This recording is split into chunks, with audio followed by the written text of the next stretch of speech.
550尺3房1廳，唔使5萬蚊。今日我哋嚟到調景嶺嘅一個私樓單位，睇下我哋點樣可以設計到又慳錢又慳位。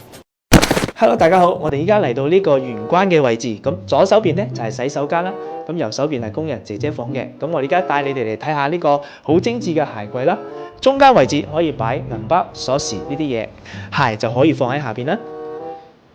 上邊仲可以儲物添，咁樣全家嘅物件都可以放晒喺度啦。再過嚟，我哋就好精準咁預留咗鋼琴嘅位置啦，上面仲做埋一排吊櫃，絕對唔會浪費任何嘅空間。因為業主係冇睇電視嘅習慣嘅，所以咧我哋喺客廳呢度咧就設計咗一個滿牆嘅儲物櫃啦，兩邊再加上開放格，擺下屋企人嘅相，咁樣就啱啱好啦。嚟到飯廳呢邊，餐邊櫃係一件好便利嘅家私嚟嘅。佢嘅中空位可以放咖啡機、養生壺，絕對唔會用到廚房入邊嘅位置，而且上下吊櫃都可以儲物，可以慳到勁多位㗎。跟住我哋入嚟主人房呢度睇下，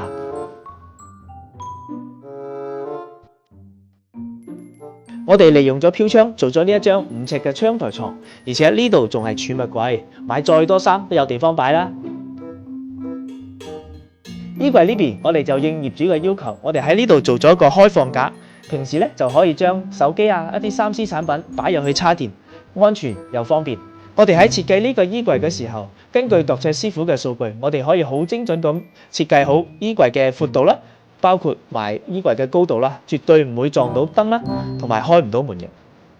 呢邊嘅衣櫃主要都係用嚟儲物啦，滿足晒業主中意買衫嘅要求。依家嚟到仔仔房，仔仔嘅嘢唔算多，所以一個衣櫃、一個窗台床就可以擺晒佢日常嘅用品啦。